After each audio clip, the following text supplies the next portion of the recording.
Welcome to the Catastrophic Comeback Podcast with American injury lawyer Clark Speaks, helping you find hope, purpose, and joy after a catastrophic injury.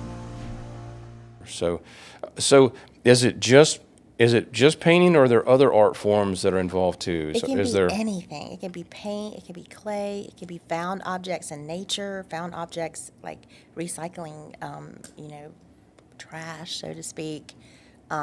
It can be tearing paper, it can be gluing, does a person anything, how would a person, let's look at it this way. If a person thought they would benefit from art therapy, would they need to find an art therapist? There's two schools of thoughts with this. There's some people that have gone to school to get their master's specifically in art therapy. There's some people that have gone to get an expressive art therapy degree. And there's some people who are mental health professionals who use art as a tool. And there's some people on the art therapy perspective who are like, oh, well, the people who are using art really don't understand everything about it. They haven't learned about the modalities and all of the different information about the materials and what could do what and what could be harmful maybe, or to a client, not harmful like in the way that they would be traumatized, but maybe they don't need to cry and they're using a material that would release emotions when they need to maybe be calmer or something like that. But my philosophy about it is if anyone is seeking help and needs healing, utilize what you have. But if you really want a person that knows what they're doing, specifically with art therapy, I would recommend going to an art therapist who actually has that training. Before they actually, contacted an art therapist, what it sounds like, if I put myself in that person's position, I'm thinking, all right, I don't know if this is going to work. I don't know if I even want to do this. I don't know if this is a good idea. But what I probably could do is I could probably ask, my wife or my husband or my mother or whatever, or my friend, to next time they're at CVS, pick up some supplies. Let me see if I can do this, and let me see if this has any benefit to me. Sure. And then maybe go to the kitchen table and do something. And if I got some good feelings or felt like it helped me process something, maybe I'll do it again. And if You not, could, absolutely. Is that a reasonable first step or not? I think so. I mean, and just like journaling, and journaling can be helpful for people. You also, at least for me, when I've worked with clients and people call, there's an interview process on the phone before they even come to the office, where they get to ask questions. I kind of see what they're thinking. And again, I get the question about the creativity. And I think once they're in my office and around art materials and see how simple it could be, that anxiety is alleviated. And then for some people it isn't what they need, right? But at least they know. But they know, they've tried it, and there's no harm in that. They're trying to figure out what works for them. So you talked about there's two different schools of thought. You said one school of thought is like, art therapy is helpful and critical and important.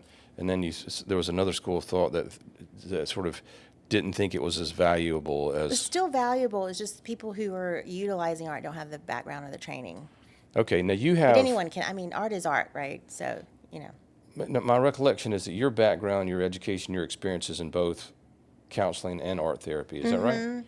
Okay, so you could go back and forth from talking to people about traditional counseling methods and processing these kinds of things in more of a clinical environment, or going over and helping somebody through art therapy. Am I saying that correctly?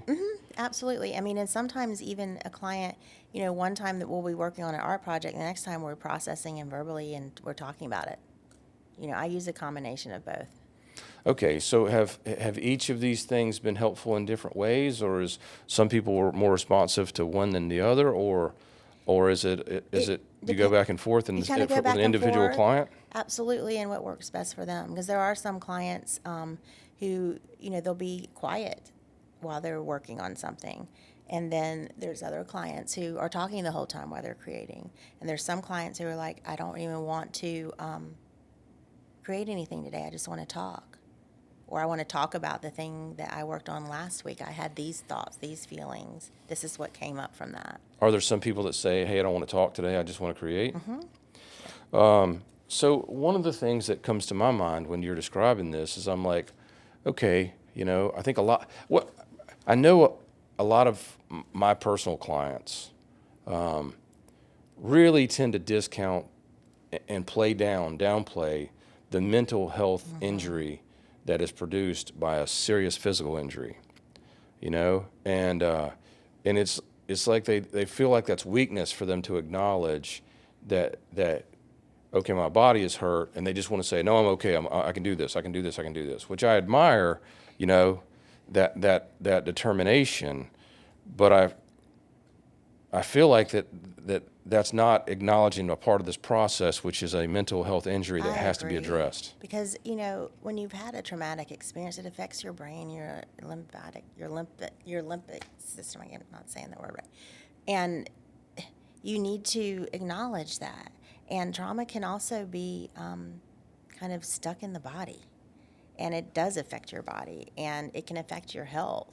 And if you're not in a place where you can accept that, that might be one of the goals that you could work towards. But I definitely feel like the mental health component of having anything that's been, significantly a change or, in your life, it can help.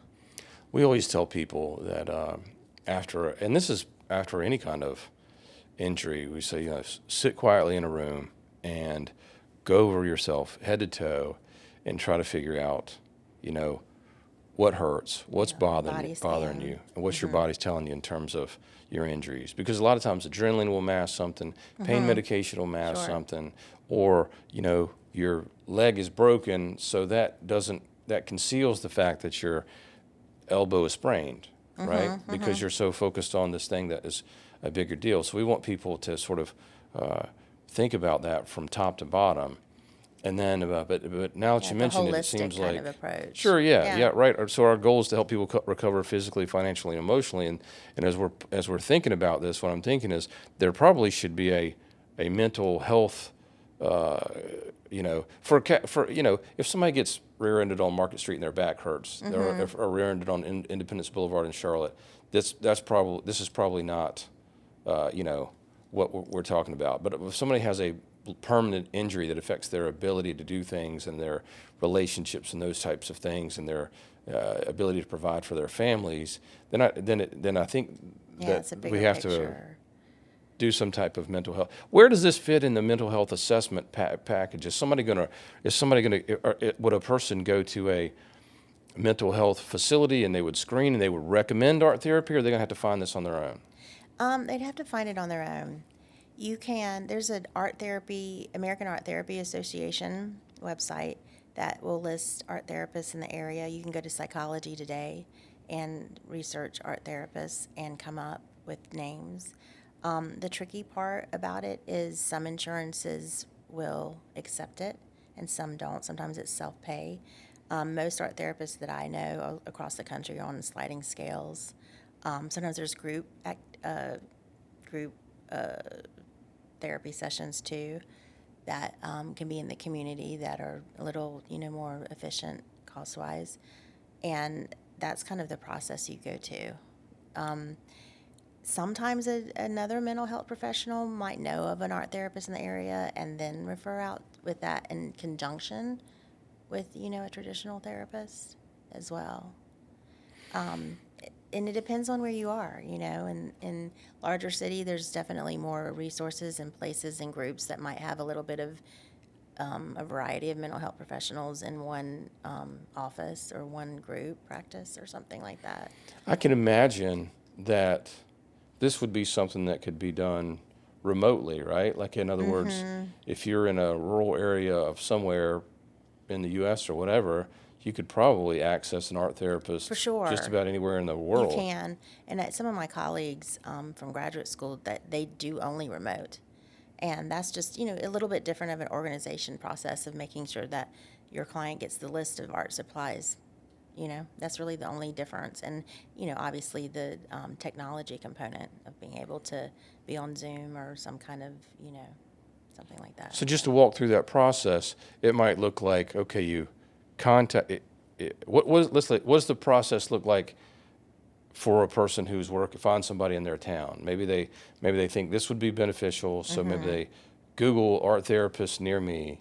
They find somebody, they make an appointment. What is that process? How does that process work from there? Are you talking about just for remote or either? First, just in your town, and then second, remote. So yeah, first in your town, you research, you find a name, you make a phone call. Probably we'll call you back because they're in session, right? And again, they'll get some general information, about what's going on, and that is the first step. Making an appointment. There's some paperwork, like any other time you go see a professional, medical or mental health, where there's other questions where the therapist can get to know the client a little bit more to have a general idea. And then that intake process of that first session is a lot of talking and getting to know the person and what are their goals? Why are they here? What's the outcomes that they might want? What do they need to work on? And then after that, the art therapist would develop some therapeutic goals, and then the next session would be moving on those goals. For me, the first session with clients, I still do some sort of art activity, even if it's just for like relaxation. Sure, yeah.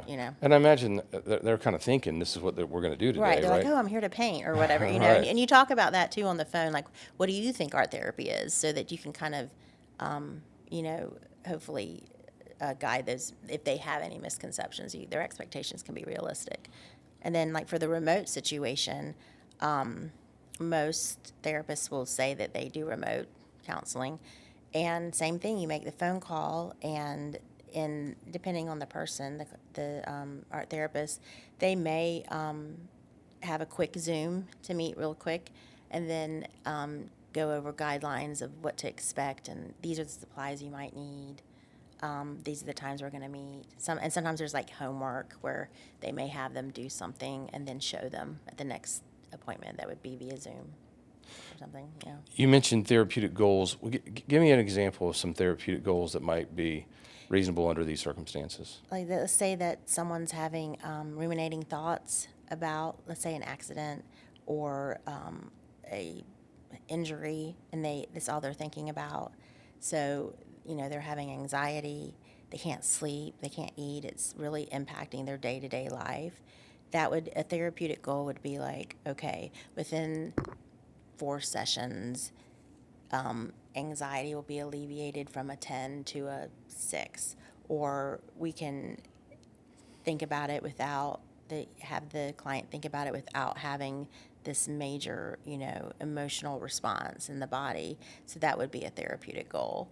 Another one could be, let's say it's a loss, like a death or something like that. I was going to ask you about that. It can be, working through the feelings first, establishing coping mechanisms. It can even be having some goals of like, okay, I'm isolating. I now need to kind of get out and live my life. You can kind of incorporate those types of goals within the session and with the art too. So I remember 60 Minutes, Bruce Springsteen, like 20 years ago, being on there, and the guy was like, "So you're seeing a therapist?" And he was kind of like trying to, expose him or whatever. And he's like, "Yeah." And then he says, "I think everybody would benefit from absolutely agree. seeing I a think therapist." every single person on the earth would benefit from going to a therapist. It's a safe place where you have no judgment. You can talk about anything and everything. Or, in the art therapy world, you can draw anything you want to too, as well, or paint, or create, or rip up, or whatever, Are there protections from disclosing any of that information in your world? Sure. It's the same as any other mental health profession. There's, confidentiality agreement, and that's something they would sign to. What they tell me is what they tell me. And there's some exceptions if someone's getting hurt or abused or something like that. If they plan to do something harmful to somebody else in the right. future or themselves. But otherwise, And that's still talked about. Like, it's not like, oh, you're having some suicidal thoughts. I mean, just go ahead and call somebody, or let's commit you, or like let's get another screening at like our local ER or something. It's something that you still have a conversation with and still process that too. Right. So one of the things that occurs to me is that people might hear this and they might think, again, I have these clients that are like, okay, my physical stuff is, but my mental health is okay, I'm fine. What I'm thinking is, how can it hurt, right? I mean, you're dealing with something that's traumatic. You're dealing with something that is causing stress, causing anxiety, causing fear, causing frustration, causing anger, causing agitation, causing you to not be able to sleep, affecting your relationships. These are the signs that you need to see a therapist and talk to them about something, right? And that you would point out those things. Are you having trouble sleeping? How's your appetite? How are you feeling out in public? How are you feeling alone? And it's just kind of part of the therapy process could be bringing awareness to, maybe I'm not at my best. Maybe I do need help. Maybe I would like to sleep a little more. Yeah, I'm not actually eating. And I'm isolating myself from my family and my friends. I mean, it's just bringing that mindfulness could be helpful too. So my question is, how could it hurt? In your experience, have you ever seen this art therapy be harmful to anybody? Not in my experience. I can't imagine how it could be. I mean, I've not ever heard of it harming anyone. Some people might not like it. Might not be for them. Correct. It might not be for them, or they're, just having a difficult time trying to express something, and they're like, I'd rather go run, I'd rather journal, I'd rather read, I'd rather do yoga, I'd rather do meditation. Rather go to church, And that's okay too. But if you don't try it and you're not willing to open yourself up to see if it's something that would work for you, you won't know. So you bring up an interesting point. I was done, but you brought up something that's interesting. What other kinds of, if let's say that they tried art therapy and it wasn't for them, you mentioned yoga, meditation, running. Are there other things? So I'm trying to figure out if we should have other guests, and that makes sense. Meditation, yoga, running. So are there other activities that you think can be therapeutic under these circumstances? Sure. Some of those that I said that you wrote down, those are important. I think having a trusted support system. There can be support groups. There can be social groups that with other people that have had a similar experience. That could be helpful. And that might not be as, to some people, as serious as like going into therapy. Some people garden or just want to look at plants, Cooking is another form that helps. To me, it's an art form, but that can be therapeutic and help.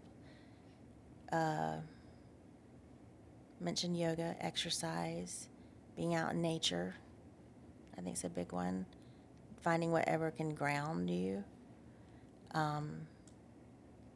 Swimming.